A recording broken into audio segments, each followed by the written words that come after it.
मालेगाव शहरातील तरुणांवरती होतोय का अन्याय? हक्काच्या महापालिकेत नोकरीची संधी उपलब्ध असतानाही तरुणांना डावललं जात आहे. अशा अनेक प्रश्नांची उपस्थिती होतीये. मालेगावातील तरुणांना महापालिकेत रोजगार देण्यासाठी स्थानिक आमदारांची कुठलीच हालचाल नाही. नेमकं असं काय घडलं की स्थानिक आमदार मुफ्ती इस्माईल यांच्या विरोधात राष्ट्रवादी काँग्रेसचे जिल्हा अध्यक्ष तथा माजी आमदार आसिफ शेख यांनी जोरदार टीका केली. या संदर्भात अधिक माहिती अशी की राष्ट्रवादी काँग्रेसचे जिल्हा अध्यक्ष तथा माजी आमदार आसिफ शेख हे कब्रस्तान संदर्भात महानगरपालिकेत निवेदन देण्यासाठी गेले असता त्या ठिकाणी विद्यमान विधानसभा आमदार मुफ्ती इस्माईल हे उपस्थित होते. यावेळी आसिफ शेख यांनी नोकर भरती संदर्भात त्यांच्याशी चर्चा केली असता त्यांनी कोणताही प्रतिसाद दिला नाही, अशी टीका आसिफ शेख यांनी केली आहे. पाहूयात त्या संदर्भातील आसिफ शेख यांचा व्हिडिओ. यानंतर अनेक प्रश्न उपस्थित होत आहेत. शहरातच बेरोजगार तरुणांना नोकरीची संधी उपलब्ध असतानाही स्थानिक आमदार मुफ्ती इस्माईल यांनी तरुणांना साथ देण्याऐवजी पाठ फिरवली आहे. वृत्तसंकलन विभाग, सामना न्यूज, नाशिक. राजधानी हम सबकी राजधानी, ला ला ला ला राजधानी, ओ राजधानी. राजधानी गारमेंट जंक्शन, लेडीज.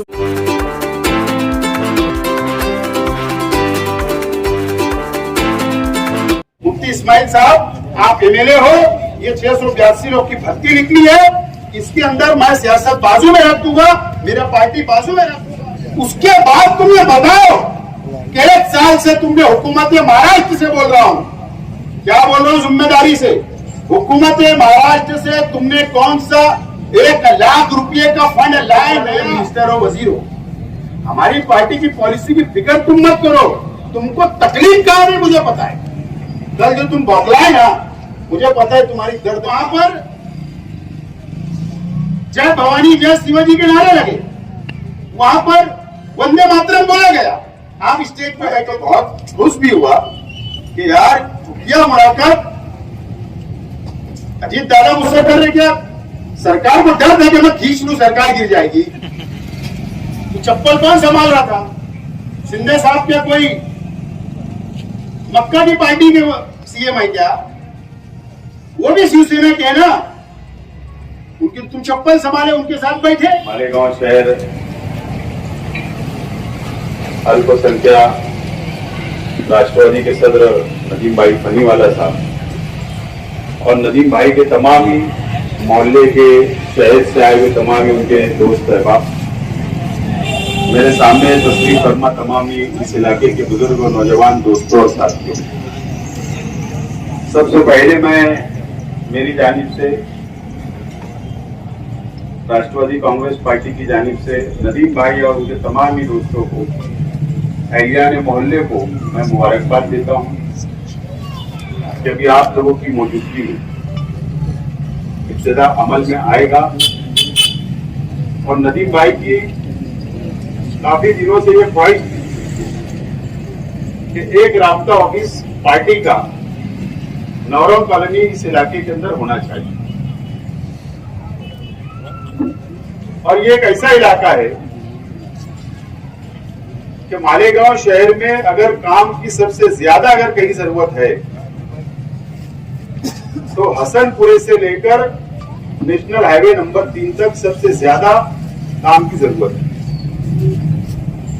और हमेशा नदीम भाई और उनके साथी असलम भाई हो, इजाज भाई हो, हमारे जैसे पार्टी के तमाम ही जिम्मेदारान से मशवरा करके मोहल्ले के लिए, वार्ड के लिए समाजी काम हो, तालीमी काम हो या पुलिस स्टेशन का कोई भी मामला हो या इस इलाके के विकास और डेवलप के लिए कोई भी लड़ाई लड़ना हो, नदीम भाई फनीवाला साहब हमेशा पेश रहे. और लड़ाई लड़कर, चाहे वो डिपार्टमेंट से लड़ाई लड़ना पड़े, चाहे उनको पार्टी के अंदर बैठ के लड़ाई करना पड़े, लेकिन आप लोगों की और इस इलाके की आवाम की खिदमत कर रहे हैं. और जरूरत इस बात की थी कि पार्टी का यहाँ पर एक दफ्तर होना चाहिए, ऑफिस होना चाहिए, और आज यहाँ पर इब्तिदा होगा. और मुझे उम्मीद है कि इस इलाके के अंदर पार्टी का भी काम होगा और साथ साथ में इस इलाके के जो भी मसाइल होंगे, चाहे वो तामीरी काम के हो, चाहे पानी का मसला हो, लाइट का मसला हो, पावर हाउस का हो, पुलिस स्टेशन का हो या डेवलपमेंट का हो, इंशाल्लाह बढ़ चढ़कर नदीम भाई के साथ पूरी पार्टी उनके साथ खड़ी रहेगी। और इंशाल्लाह मुझे उम्मीद है कि आने वाले दिनों के अंदर इस ऑफिस से इस इलाके का विकास और डेवलप का काम जरूर होगा। मैं बहुत ज्यादा नहीं बोलूंगा, लेकिन आने वाले वक्त के अंदर हर चीज के ऊपर बात की जाएगी। मैं जिम्मेदारी से बोल रहा हूं, मीडिया वालों से, यूट्यूब चैनल वालों से सिर्फ इशारा कर रहा हूं। मुझे बताइए कि सोशल मीडिया के ऊपर सिर्फ मैं अजीत दादा पवार साहब से तो मिला भी नहीं था, वो पुरानी मेरी 2-3 महीने की पहले की वीडियो फोटो चला रहे थे। फोटो चलाने के बाद मालेगांव में बुलाकर उनका तो इस्तेकबाल किया, इसलिए छुपा है क्या? बोले खुफिया मुलाकात। मैं तो बहुत खुश भी हुआ कि यार खुफिया मुलाकात अजीत दादा मुझसे कर रहे क्या? सरकार को डर था कि मैं खींच लूं, सरकार गिर जाएगी। जब मेरी ओर चलने वाली थी कि मैं एमएलए है, क्या मेरे वजह से सरकार चल रही है, तो चप्पल कौन संभाल रहा था? शिंदे साहब क्या कोई मक्का की पार्टी के सीएम है क्या? वो भी शिवसेना के है ना, उनकी तुम चप्पल संभाले, उनके साथ बैठे।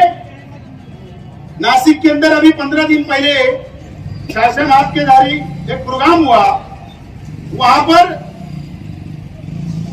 जय भवानी जय शिवाजी के नारे लगे, वहां पर वंदे मातरम बोला गया, आप स्टेज पे बैठे थे,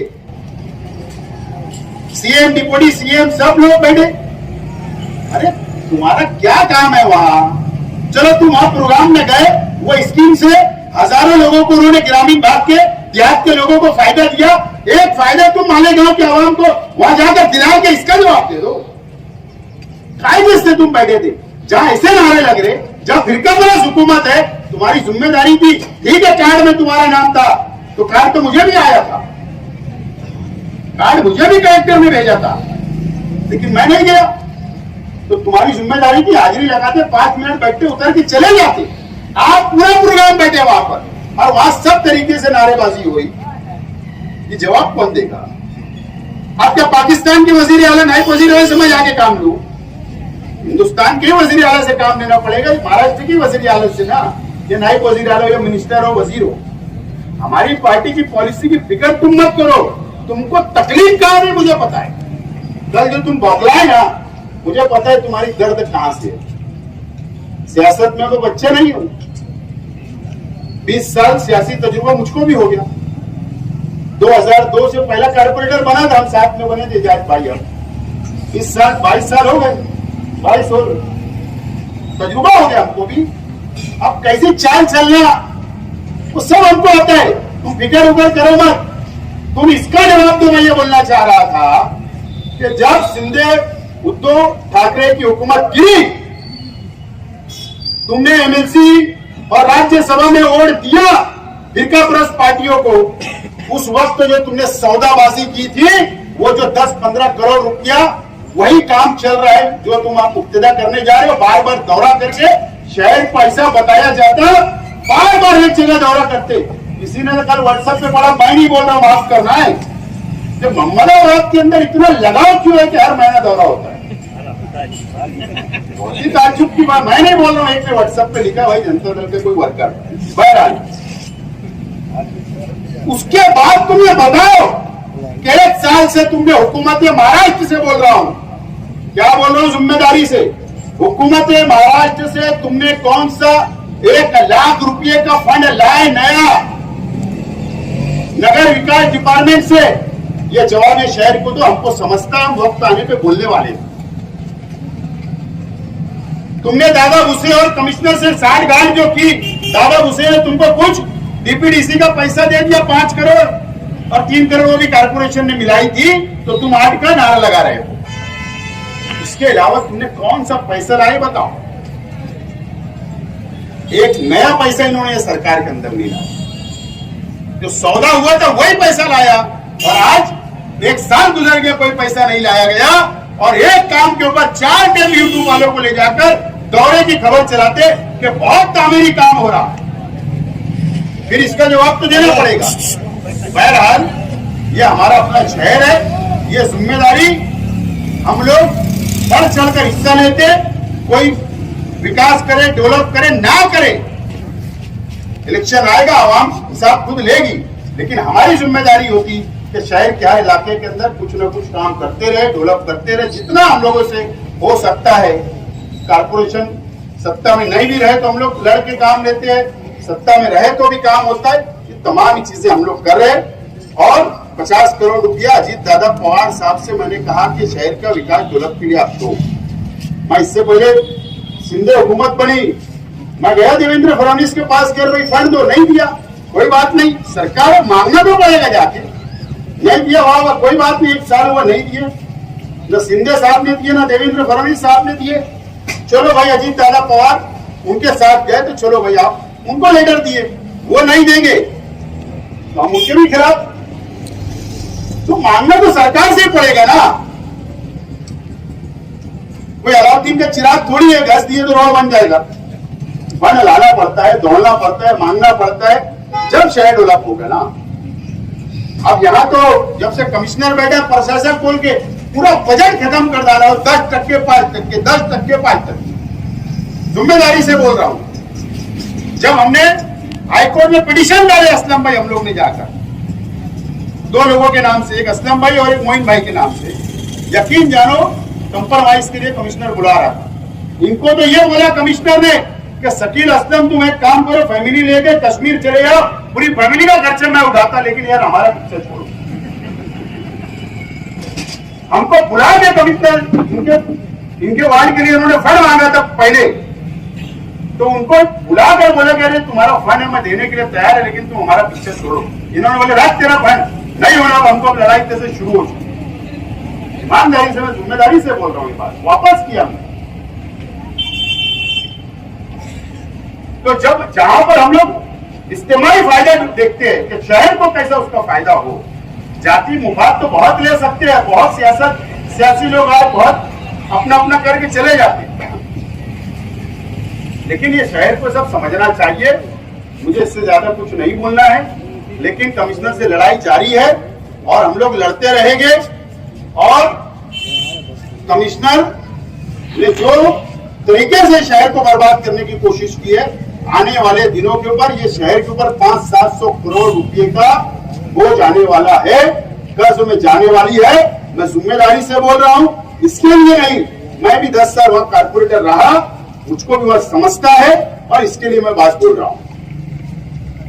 ठीक है, आवाम को गलतफहमी, आवाम के जहनों के अंदर बात डालना, गलतफहमी पैदा करना, कोई भी सियासी लोग आएंगे, प्रेस देंगे, ये लेंगे, बोल के चले जाएंगे।